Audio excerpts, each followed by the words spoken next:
Assalamualaikum. Waalaikumsalam warahmatullahi wabarakatuh. Ustadz izin bertanya, apakah hukum berkorban sedangkan orang tersebut belum diakikah ketika masa kecilnya? Mohon penjelasan. Makasih Ustadz. Baik. Ya, semoga Allah rahmati saudara atau saudari kita ini beserta keluarganya dan menyertakan kita dalam pemberian rahmat Allah dimaksud. Pertanyaan ini saya duga juga mewakili sebagian saudara-saudari kita yang punya pertanyaan atau persoalan yang serupa, atau boleh jadi ini pun nanti akan bercabang kepada persoalan lain seperti apakah boleh kurban disatukan dengan akikah dan hal-hal sejenis lainnya. Baik, kita coba uraikan dulu. Dan seperti biasa kita pahami dulu dasar persoalannya sehingga pemahaman kita bisa lebih lengkap dan terukur, serta dari ukuran itu bisa menunaikan amalan dimaksud dengan lebih baik ya. Ustaz, bisa nggak saya satukan kurbannya dengan akikah ini? Baik dalam kasusnya serupa di sini, misal lahiran anak pas menjelang Dzulhijjah, ya kan?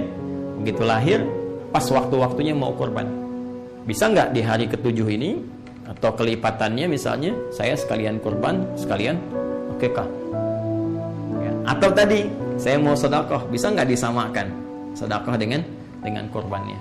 Nah di sini para ulama terbagi pada dua pendapat utama. Yang pertama, teman-teman sekalian, ada di kitab Musannafnya Ibnu Abi Syaibah ya, Musannaf Ibnu Abi Syaibah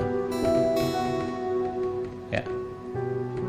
Itu keterangan bahwa pendapat pertama diwakili oleh kalangan mazhab Hanafi, kemudian Hambali, juga ada juga pendapat dari Imam Al-Hasan Al-Basri ya, Hasan Al-Basri, juga ada tambahan dari Ibnu Sirin ya, yang cenderung pada pendapat bolehnya menyatukan dua ibadah ini ya dengan satu pelaksanaan ya. Secara inti boleh kurban misalnya ya, sekaligus dalam kurban itu disatukan dengan niat akikah ya. Misalnya kalau untuk perempuan lahir terus pas bersamaan dengan Dzulhijjah, dia pengen kurban sekaligus dengan kurban itu disatukan untuk niat akikahnya. Nah ini menurut pendapat yang pertama ini boleh, silahkan saja, sah saja untuk dilakukan. Jadi silahkan Anda berkurban kemudian niatkan sekalian untuk akikah. Atau dalam konteks yang sedekah ini boleh, silahkan berkurban niatkan sekalian untuk konteks sedekah ya, dengan berharap akikah yang kemarin-kemarin juga Allah berkenan menerima ibadah terbaiknya. Ini pendapat yang pertama. Ini saya sertakan juga ulama-ulamanya kemudian ke atasnya di kitab yang bisa kita lacak. Kemudian yang kedua, teman-teman sekalian, ya, ada juga pendapat dari kalangan ulama Malikiyah ya, yang disambungkan ke Imam Malik. Kemudian Syafi'iyah, di kalangan Syafi'iyah yang disambungkan kepada Imam Asy-Syafi'i. Ya, ini bisa dilacak di dalam kitab Fatawa Al-Fiqhiyah Kubra ya, Fatawa Al-Fiqhiyah Al-Kubra karangan Ibnu Hajar Al-Haytami.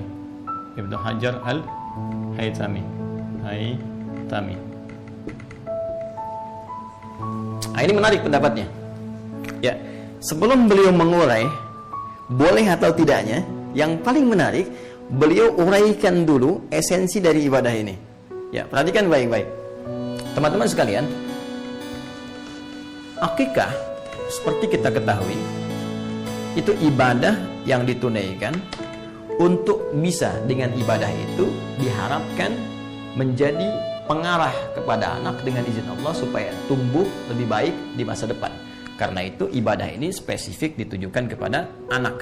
Kalau dalam bahasa kitabnya fidaul walad, ya. Jadi penebus anak. Ini ibadah untuk anak sebelum dia dewasa. Sedangkan kurban, ini akikah, kurban itu tidak spesifik ditujukan kepada anak. tapi lebih kepada jiwa, kepada diri. Fidaun nafsi, ya, korban. Ya. Itu sifatnya ibadah yang ditujukan untuk mengarahkan jiwa, menata diri, ya, diri pada setiap diri. Jiwa yang bersifat umum sifatnya, jadi nggak spesifik dalam rentang usia. Bisa untuk anak-anak, bisa untuk orang dewasa, ya, bisa untuk bahkan kakek, nenek, bahkan ini bisa diarahkan kepada yang sudah wafat. Ya, ada orang sudah meninggal dunia kemudian ingin dikorbankan, ini masih boleh. Akikah tidak. Ya, jadi dari sini dilihat kemudian oleh para ulama Malikiyah, Syafi'iyah dengan referensi yang saya sebutkan, karena sifatnya ini berbeda, beda jenis, ya, tidak sama, maka mereka lebih cenderung untuk memisahkan akikah dengan kurban. Akikah tersendiri, kurban tersendiri. Jadi kalau Anda ingin akikah, silahkan niatkan akikah, ya, dengan ketentuan yang berlaku. Kalau Anda ingin kurban, maka silahkan niatkan kurban. Nah, kapan waktunya? Kalau ada waktu akikah, karena spesifik akikah itu waktunya terbatas sampai menjelang dewasa, maka dalam konteks ini dahulukan akikah dulu. Jadi kalau ada pertanyaan yang ketiga, Ustadz, mana yang dahulukan, akikah atau kurban? Maka dalam konteks ini, jika waktunya bersamaan dengan waktu spesifik akikah, anak ini lahir sampai tumbuh sebelum baligh misalnya, ada rezeki yang Allah titipkan pada kita, maka yang dahulukan akikah. Kenapa? Karena kurban ini waktunya itu masih panjang. Setiap tahun masih bisa ada. Anak telah dewasa pun masih kurban untuk diri sendirinya. Bahkan telah meninggal pun bisa dilakukan kurban yang diniatkan, ditujukan untuk yang tadi yang disebutkan, yang telah wafat. Ya, jadi dahulukan akikah kalau momentumnya bersamaan. Tapi kalau momentumnya sudah lewat dari sini, Anda bisa dahulukan kurban. Jelas ya? Kurban dahulukan karena ini sudah lewat waktunya. Kecuali tadi Anda ingin bersedekah untuk berniat menutup akikah yang telah lalu, bukan ibadah akikahnya tapi sedekahnya yang Anda lakukan, maka itu pun terpisah. Silahkan bersedekah di waktu yang lebih umum dan dahulukan kurban di waktu yang bersamaan dengannya, yaitu waktu-waktu di awal Dzulhijjah sampai dengan hari tasyriknya. Nah, ini analoginya begini. Jadi dalam syariat itu, ini tajam sekali ya, tajam sekali. Dalam syariat itu, teman-teman sekalian, jadi ibadah yang bisa disatukan, ya, pertama itu jenisnya serupa, jenisnya sama. Yang kedua, yang diikutkan itu bukan ibadah pokok, ya, bukan ibadah pokok, ibadah penyerta sifatnya. Ya, contoh begini, saya contohkan sholat lah yang paling gampang, sholat. Ya, sekarang kita ingin menyatukan jenis-jenis sholat, ya. Jenisnya sama-sama sholat, ya. Sholat dengan sholat kita ingin satukan. Sekarang yang satu misalnya kita ingin sertakan kepada yang lain, maka yang boleh disatukan itu yang sifatnya bukan pokok, ya, bukan ibadah khusus dengan nama tersendiri. Contoh tahiyatul masjid, ya, sholat tahiyatul masjid. Tahiyatul masjid itu bukan sholat yang berdiri sendiri, tapi lebih menunjuk pada keterangan Rasulullah setiap sholat 2 rakaat yang ditunaikan sebelum kita duduk di masjid. Semua jenis salat 2 rakaat. Kalau bahasa nabinya, bima makna qala Rasulullah sallallahu alaihi wasallam, idza dakhala ahadakumul masjidah, ya, idza dakhala ahadakumul masjidah fala yajlisa hatta yusalli rak'atain. Idza dakhala, apabila akan masuk ahadukumul masjidah, satu di antara kalian ke masjid, ya, fala yajlisa, maka jangan langsung duduk. Jangan di sini sifatnya menuju kepada larangan yang diutamakan dalam pengertian sunnah, kan? Ya, hatta yusalli rak'atain, sampai dia salat 2 rakaat. Ya, jadi sholat dulu 2 rakaat, kemudian baru dia duduk untuk i'tikaf. Ini sifatnya sunnah. Ya, artinya dalam keadaan terdesak pun dia kemudian mesti duduk, langsung duduk saja. Jangan dipaksakan kemudian sunnah menghambat kepada sesuatu yang lebih utama. Contoh dalam kasus khutbah Jumat.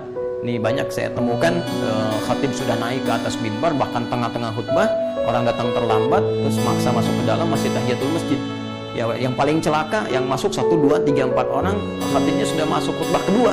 Udah mau ditutup, datang sholat lagi. Kapan ditutupnya? Ya, karena itu dalam madzhab Maliki, kalau sudah khatib naik ke atas mimbar, ini tidak dianjurkan tahiyatul masjid, langsung duduk. Ya, kecuali dalam kondisi tertentu, ya, kasusnya seperti Sulaik al-Ghatafani di zaman Nabi sallallahu alaihi wasallam yang ingin dikenalkan kepada jamaah bahwa ini ada orang baru, bukan orang Madinah yang butuh bantuan. Karena itu beliau tunjuk untuk sholat, ya, sedangkan beliau masih menunaikan khutbah. Ini pembahasan lain nanti ya, supaya tidak melebar.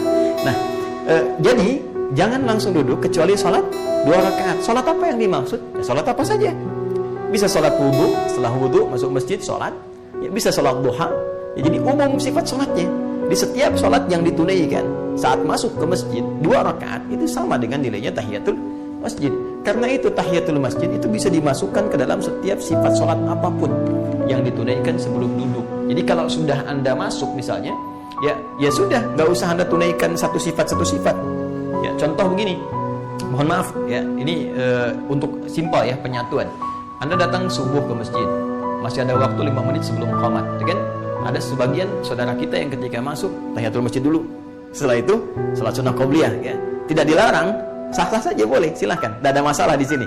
Tapi sebetulnya Anda bisa membuat simpel. Bagaimana caranya? Masuk, tunaikan 2 rakaat sebelum subuh.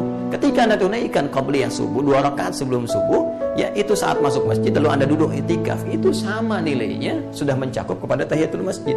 Ditunaikan satu sholat sudah mencakup 2 sholat di sini, ya, disatukan dalam satu ya syariat yang sama, dalam satu pelaksanaan yang serupa. Jadi sisanya tahiyatul masjid digabungkan dengan tadi qobliyah subuh, ya, niatnya qobliyah subuh, penamaannya sudah masuk tahiyatul masjid dengan sifatnya. Dari situ sisa waktunya Anda gunakan untuk berzikir, bisa berdoa, kan mustajab ya, di antara adzan dengan iqamah. Ya, dengan demikian Anda teruskan amalan-amalan lainnya. Ini menyatukan 2 jenisnya sama-sama sholat, yang satu bukan pokok. Nah sekarang gini, akikah dengan kurban, jenisnya sama nggak? Sama-sama nyembelih hewan, ya kan? Sama-sama menyembelih kan? Bahkan hewannya bisa sama, kambing kan sama kan? Baik, kambing dan sejenisnya itu bisa ada kesamaan. Cuma sekarang, apakah yang satu pokok, yang satu bukan, atau dua-duanya pokok, satu ibadah yang terpisah? Nah, ternyata setelah diteliti, ini dua-duanya menjadi pokok dan 2 ibadah yang terpisah. Kurban, akikah. Bahkan batasnya tertentu. Akikah punya batas, kurban juga punya waktu tertentu yang boleh jadi tidak sama dengan batas akikah. Karena ketidaksamaan ini, maka ulama Malikiyah, Syafi'iyah tadi yang disampaikan dalam Fatwa Al-Fiqh Al-Kubra, kayak Syekh Ibnu Hajar Al-Hitami mengatakan lebih cenderung untuk dipisahkan. Ya, dengan waktu-waktu tertentu seperti tadi uraian telah saya sampaikan. Ya, Syekh Utsaimin di sini cukup bagus, ulama kontemporer. Beliau telah wafat dan kita doakan semoga beliau dirahmati dan merahmati seluruh ulama-ulama lainnya.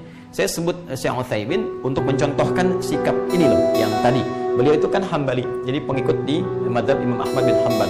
Kemudian juga salah satu ulama yang sangat istimewa di rezim Saudi yang sekarang ya, dan beliau telah wafat, dan beliau punya corner ya, pojok Syekh Utsaimin di Hotel Sofwa. Jadi kalau Anda masuk ke Hotel Sofwa, masuk dari pas jajar dengan Masjidil Haram itu, lurus sampingnya Zamzam persis nempel ya.